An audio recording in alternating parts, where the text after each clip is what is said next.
please take a moment to locate the black buckets. There's one in each train car. Those are the trash cans. Please utilize those trash cans for your trash. And the fifth and final rule, please supervise your children as they cross from car to car. Please remain in the same train car as your children. Do not allow them to run about unsupervised. This is a real live train.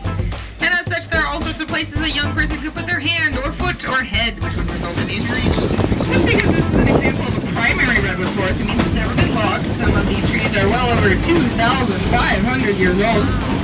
Now the reason we're able to enjoy these big trees today has to do with a pair of pants. And who was wearing them?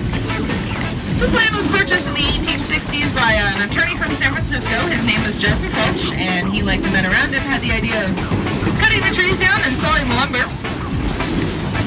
Now, the Sequoia sempervirens, the coastal redwood, is the tallest tree in the world, topping out at around 390 feet. Now, that is a lot of lumber.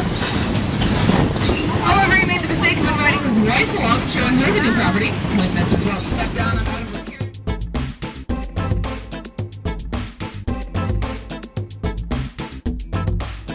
Now, after all the other trees were gone, folks would come from miles around to admire these giants, and the Welch family would charge them. There was a tree museum, one of the first examples of ecotourism in North America.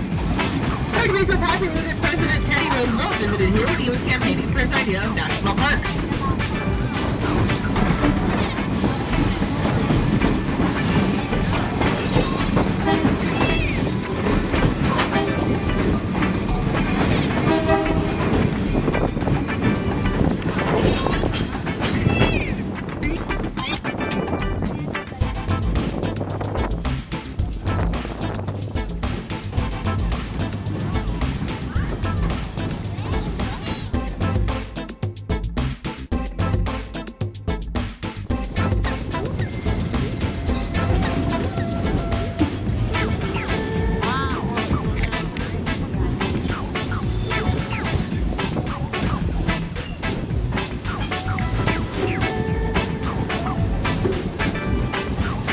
Is there people down there swimming?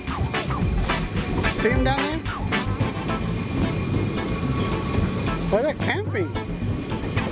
That's nice, huh? On the right-hand side, you will be able to see Holy Cross Church. Holy Cross Church was built on the foundation of the original mission, Santa Cruz. Built, of course, by Spanish missionaries and explorers.